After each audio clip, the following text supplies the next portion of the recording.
Over the last year, we've covered all manner of MMORPGs, from the top tier to the truly terrifying, and even including a couple of outings to the superhero-laden lands of both Champions and DC Universe Online, with the former especially generating a huge amount of interest to say the least. Since then, one MMO has been requested and referenced in the comments more times than I could even come close to counting. And to answer the call as well as commemorate the anniversary of the most viewed video on the channel, today my friends we're taking a look at the community-revived servers of City of Heroes, following on from its official closure in 2012, the first of the superhero MMOs, and to a large number of you, the best. But today we will find out, exploring its lands, meeting its inhabitants, taking on its challenges, and saving the grateful citizens from the evils and criminals within.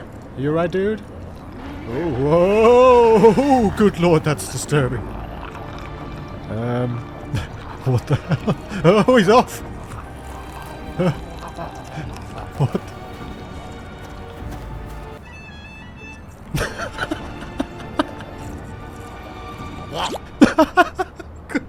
Oh god, this is going to be the most bonkers of them all, isn't it?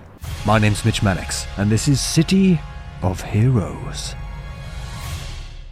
As always, our journey begins at the character creator, where City of Heroes includes a dual-class system, giving players a huge amount of choice on which roles they choose, as well as what schools of power they want to make up their class, to go along with an absolutely hilarious amount of character customization options on offer, with even additional options available today depending on which community server you choose. Looking to take on the world as a living spark plug with entirely too many eyeballs, City of Heroes has you covered. Sick and tired of having to choose a character other than a robot lizard in a tuxedo and a kilt in City of Heroes? Look no further. Safe to say the options in this MMO will allow you to create any manner of hero you can imagine, featuring one of the most expanded customization suites of any MMO I've played to date. But we need a hero for this journey, so must of course call upon the one and only Captain Law Suit. After gaining supernatural powers attempting to make moonshine using a stolen child's chemistry set, this hero began his crime-fighting life as Captain Law, but quickly was granted an alternative name following an endless stream of bungled attempts to save the day. Selecting the vanilla starting zone for now, we dive into the world of City of Heroes, being thrown into a tutorial zone walking us through the basics. Never fear, Law is here. Lawsuit! No. Getting a grip on the game's movement and combat while running through a mini plotline, culminating in a brief showdown with a huge boss, who after throwing old Lawsuit around a bit, is taken down. Reveling in his victory, Suit is jarringly teleported to a helicopter which he is ushered into, transporting us to the game's first major hub of Atlas Park. And after checking out the world's most lackluster tap dancing group, we check in with some NPCs to pick up our first set of quests to kick off the leveling experience. City of Heroes uses a contact system to allow players to keep tabs on what missions are available in any given zone. Contacts can be visited and called up from anywhere in the world, and works especially as a nice way to keep pace, with contacts eventually giving the details of others to keep up a swift flow of obtainable missions. Even if during his very first one, Captain Lawsuit ends up running away like a coward after biting off a little more than he can handle. But being utterly useless would not stop him, as we powered through, ticking off tasks and getting a look at some of the alternative locations around the city, as well as defeated NPCs' habit of spazzing out a tad once defeated, like they are even in their final moments overwhelmed with rage after being ended by such a spandex-clad buffoon. The early combat experience with City of Heroes felt far more in line with the non-superhero themed MMOs out there than, for example, DC Universe, which had more of an action combat feel to it, with our hero using CCs and area of effect abilities to go along with his satisfying feeling blasts of electricity to take down the city's villains. Villains that are split into a wide variety of alternative groups and gangs, ranging from your traditional bruisers to hulking monstrosities and gross cadaver-summoning witch doctor types, infesting the city's sewer system, that although by themselves don't put up much of a challenge, and in terms of being intimidating are far more outmatched by the frequently terrifying civilians. Oh god, back demon! Someone call Batman! Do all feature their share of boss mobs to hunt down and take on, and for me as a solo player now and again really put my skills with my chosen loadout to the test. It seems like Match was no match for Captain Lawsuit, although it looks like he does play a mean flute though. Getting stuck into a mission, in addition to the contact system, is made even more accessible with the game's police radio system, where once entering a zone, the radio can be used to list a number of crimes currently in progress, which acts as an on-the-fly mission select system to jump straight into a task when out and about in the open world, and works well at always having something to do in between contact missions that quite often take the player to an instance or alternative location, via a cave entrance or even vehicles, with Suit even finding a way to fail epically at that. Time to save the day. Working his way through the levels and advancing to higher level zones. It wasn't long before Suit was offered a chance to take on his first signature arc line of missions, these being previously purchased but now readily available collections of missions that follow an evolving plotline to play through solo or with a team, with additional customization available to add more challenging parameters while working through the missions, for a chance at higher rewards upon completion, and once more adding to the options new players will have during their leveling journey, which for an older MMO, due to its content drops, does have a fair amount of variety, with highlights such as the previously mentioned boss mobs, along with more themed mission types, such as Suit being tasked with taking down a gang of criminals attempting to rob a bank of its seemingly anti-gravity money. Getting around in City of Heroes, as you can imagine, like its superhero-filled counterparts, has a number of options for speedy travel, including super speed and flight, with the community servers in particular having all the paid-for unlocks available by default, getting access to a flying carpet of all things, gifting our hero with flight and completing his look into the most concerning sight one could imagine whizzing through the skies. I mean, just imagine looking up and seeing that. Oh, for God's sake, what the flying f*** is that? While working through the levels and following contacts, I was taken to the higher level zones surrounding the starter zone of Atlas Park, that all have a very similar city aesthetic, but after taking a couple of portals and whizzing around a bit, uncovered some much more interesting looking zones available to work through the levels, added to the game following additional content drops, which for me was nice to see, as with most superhero themed titles, can be a nice break from the seemingly endless amount of similar looking cityscapes, with mobs littered all over the place like an incredibly confusing music festival, even inhabiting the city's rooftops. Ooh, what are you doing, little clock people?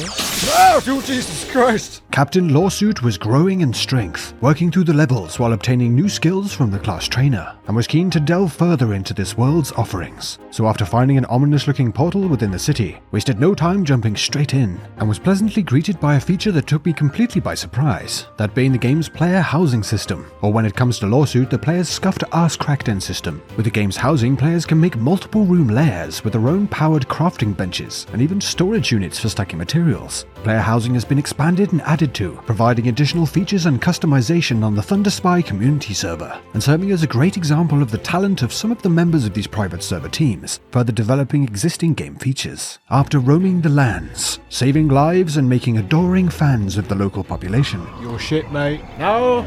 The kind owners of the Thunder Spy server blessed Captain Lawsuit with a fast track to 50 to give him a chance to experience some of the offerings of City of Heroes endgame. First up was putting together what would undoubtedly be a hilariously terrible endgame build. City of Heroes, instead of the genre's norm of collecting wearable gear and weapons to grow in power, in its place uses enhancements that can be slotted into abilities to provide a range of buffs. Enhancements can be looted, purchased, as well as crafted by the player, can be combined, leveled, and even come in set varieties adding additional bonuses and upgrades. While leveling as well as new abilities, the player will be given the option to add augment slots for the enhancements to skills of their choosing, making the enhancement system a key mechanic for both leveling as well as in the endgame, and it was experiencing some of the endgame that we set our sights, luckily enough being invited to join in on one of the game's raids, which are split into two content types. Trials, which are much more in line with the larger group content found in games such as World of Warcraft and Final Fantasy XIV, and Task Forces, deeper, longer instances intended for groups of players to log in together over a period of days to complete.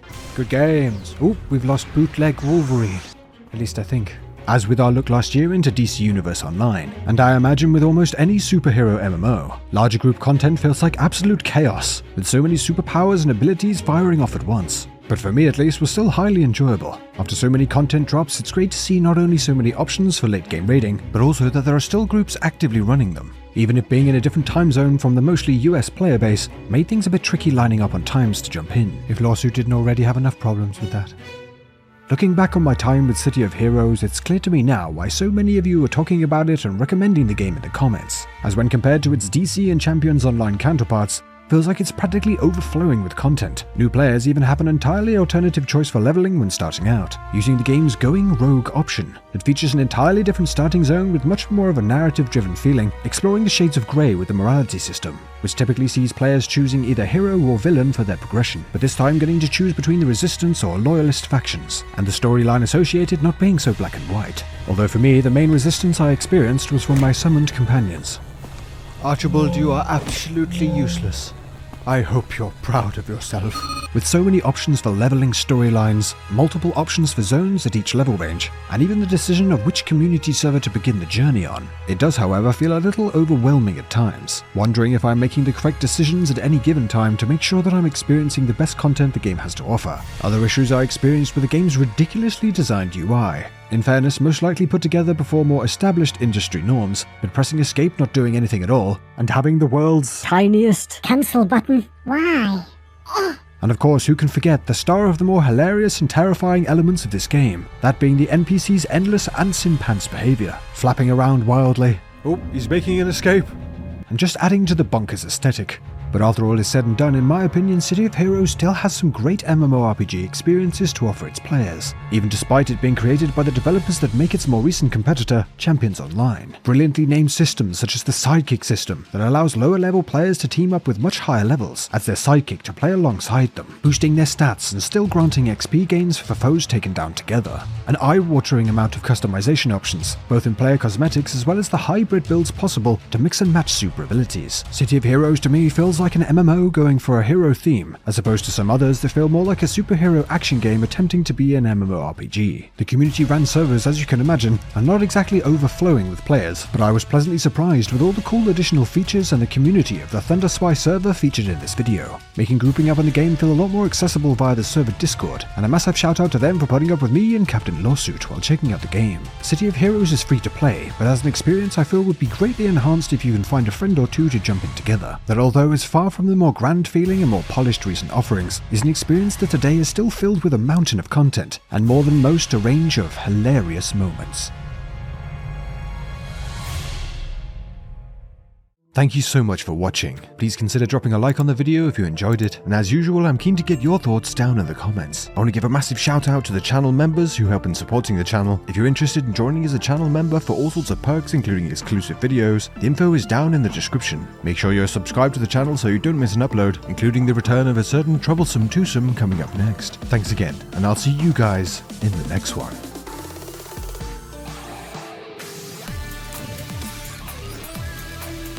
Shit. Jesus, calm down. Oh dear lord, what have I done? Standing upon his steed like a Segne, the former being mostly due to his reputation of being slightly less than accurate with his spells for unknown reasons.